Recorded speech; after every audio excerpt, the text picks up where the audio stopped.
Good afternoon and welcome to M.M.E. I'm your host, Blind Prime, and for today we will be covering Alita-1 from Transformers Generations Legacy, and of course her mold mate, Minerva from Transformers Legacy, the Wallgreens exclusive. You can pick up the Minerva at a Wallgreens right now. I suggest doing it before they're all gone, and of course you could pick up Alita-1 on most store shelves at the moment. She's popping up everywhere. I found her the other day, and a friend of mine who is a viewer of the channel brought me the Minerva because, well, he thought it looked cool, and I have to agree. So thanks, CCSS, for the Minerva. That's really nice, and it's a good addition to my collection in this channel. So let's talk about these amazing figures. Now, we've talked about female Transformers on this channel. We've discussed the RC from Studio Series 86, and we've discussed the Transformers War for Cybertron trilogy Alita-1, and I did not like that Alita-1. And if you've watched my videos on it, you know how much I despise that Alita-1, because I just do not like shell formers. I consider the transformation to be most of the fun of a Transformer. Most of the fun should come from the transformation, and then you get 1, 2, 3, 4, 5, 6, however many other modes. But that transformation is important. That transformation is like 60% of the reason you buy a Transformer. Well, at least 60% of the reason I buy one. And so, I am very happy to tell you that this Alita-1 is the first female Transformer that I have purchased that I believe is worth the purchase. And this is amazing. I didn't think they would actually manage to create an Alita-1 or a female Autobot in general that was any good. I just I got so fed up with the over sexualization of these things, and they're robots that happen to be female. They don't need to be over sexualized. They're robots. Robots. Unless you're Bender, then you're not going to be getting anything looking at a female robot. Or at least you shouldn't, because female robots shouldn't have mammalian characteristics. Unless, of course, they turn into a mammal, like Beast Wars stuff. But interestingly enough, did any of the Beast Wars females turn into mammals? That's an interesting question, because I can think of two off the top of my head. The bird, Airazor, she became a bird. And Black Arachnia became a Black Widow. So, let me know in the comments if you know of a female Beast Wars Transformer that was also a mammal, because then that would be the first female mammal kind of thing for Transformers. But I can't think of one right now. Plenty of males were mammals, but I don't think there were any mammalian females. All right. Anyway, I'm getting off on a tangent there, so let's just reel it back in and talk about Alita-1 and Minerva, the best female Autobots ever made, in this humble YouTuber's opinion now. So let's go ahead and set Minerva over here, and we'll talk about these accessories first. We'll talk about the accessories that come with your Alita-1. And Alita-1 comes with 3 accessories. I'm getting the last one off her bumper. And one of them is just weird, so we'll talk about them. All right, so first off, we'll talk the guns, and then we'll bring up the weird thing. So she comes with 2 guns. Each is about the same size. They're one's like a combat shotgun style gun. It's got a little laser end on it and stuff, so it's a combat pulse laser, I guess. And the other one feels like more of an assault rifle style gun. It's bulkier. Feels like it can hold more ammunition, and it's got a smaller end. They're both seem like they have their uses. The shotgun-style gun has siege ports, one on each side, and then, of course, the peg for the handle. And then the assault rifle-style gun has siege pegs on each side, and, of course, one peg for the handle. So you can actually combine these guns together in a few different ways. Or you could just put the handle of one gun. No, you can't do it like that, but you can put the handle of the assault rifle into the port of the shotgun, and that makes this like antenna assembly thing that I've been putting on her back. I thought it looked cool. You just stash that antenna assembly there. Yeah. All right. But that's the guns. They're both pretty heavy. At least, as guns go. They're decently weighted. There's nothing hollow on the inside of them. Um, this shotgun mold does have a few extra. Well, the assault rifle mode has some waffling inside of it, all over the place, honestly.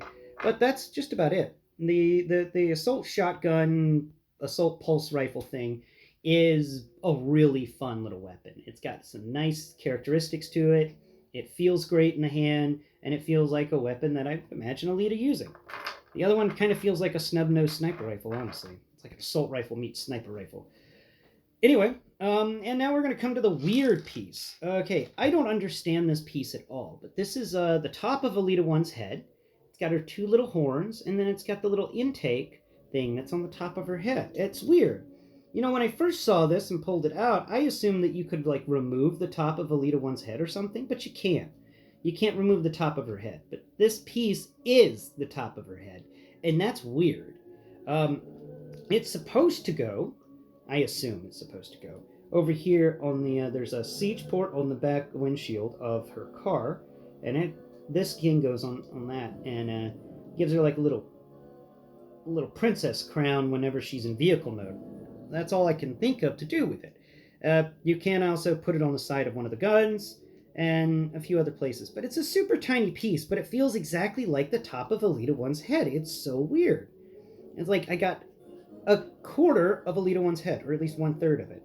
Alita-1, so that's pretty neat. But that's the accessories. The only difference between Alita-1 and Minerva is that Minerva does not get the top of Minerva's head as an extra accessory. Minerva gets a light bar for an ambulance or police car. I'm assuming this is red and white. That would be ambulance colors.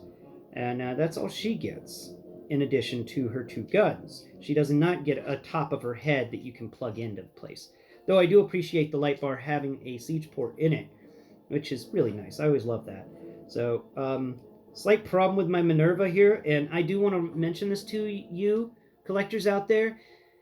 Go ahead and cut the straps, the little weird ropes that they have included now. Go ahead and cut them on the back end. Don't try to wiggle your scissors in between, on the side of her head to try and snip that piece that goes behind her head and across these two pieces over here that make up her shoulders. Because with Minerva, I accidentally cut a bit of her head in my scissor stroke. Blind people problems. I kind of am annoyed at myself for doing that, but you know what? I'll never forget which one's Minerva, that's for sure. And Minerva's not really a Transformer I'm planning to sell. It's staying in my collection. And darn it. But I did want to mention that. Be careful whenever you're trying to cut your Transformers out. These new cardboard rope things that they're using, they take a lot more force to cut than the old plastic strands. And if you're visually impaired, you may accidentally cut something you weren't intending to cut. So be aware, be very careful when removing these Transformers from their packagings. It hasn't gotten easier to remove them. It's just gotten stranger to remove them and weirder. I do miss the plastic packaging. And honestly, with the amount of money I'm paying for these things now, I want that plastic clamshell packaging style thing, the whole molded plastic where they're sitting inside this beautiful shell that's just for them. It's made exactly for them. And you know what? The box was also excellent before. The new boxes we're getting are made out of terrible cardstock. I absolutely just despise it. I hate the cardstock they're made out of. I hate the fact that they're putting the little strand in their hands so that you have to like cut it to get it out of their hands even. And I don't like anything about the new packaging. I don't like anything at all about the new packaging. I think the new packaging is simply crap. It's just terrible packaging. And I don't get it.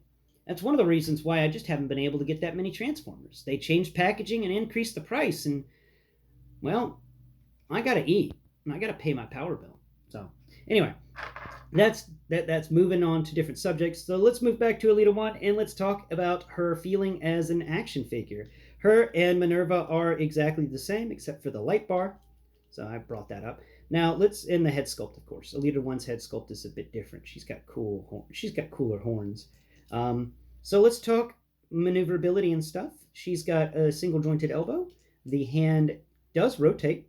which is pretty cool. I do like rotating hands. You can move the arm up on the shoulder to almost a 90 degree, and of course, full 360 rotation.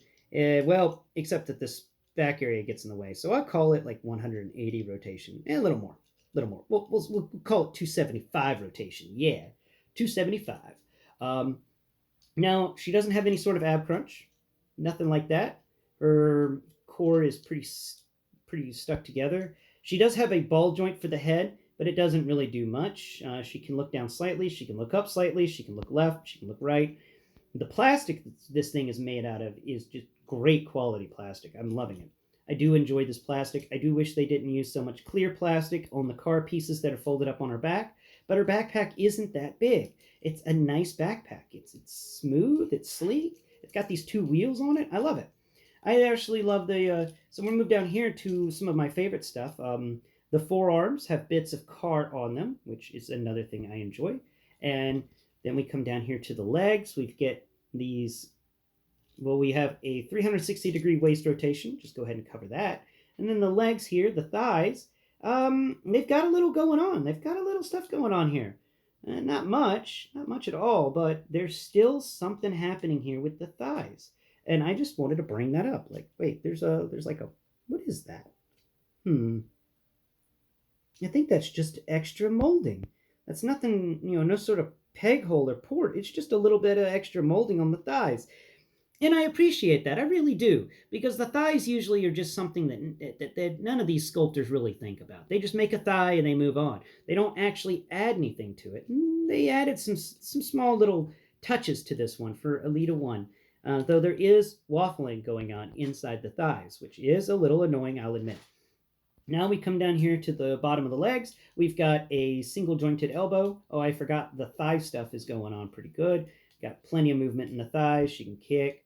She can kick sideways. And there's no sort of floppiness going on in this figure. So that's really good. And finally, we come down here to the lower leg where we've got a chunk of the car. We've got a car wheel going on here. And this is what I love.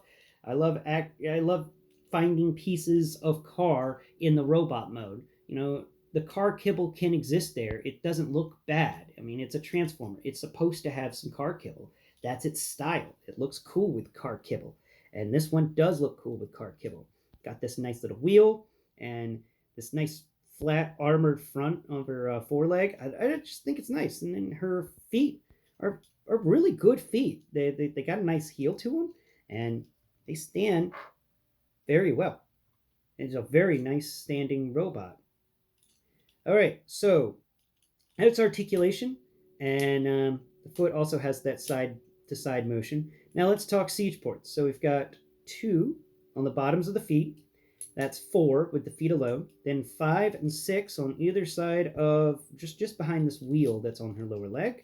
So that's 6 siege ports. 7 if you count the one that we plugged Alita's little crown into.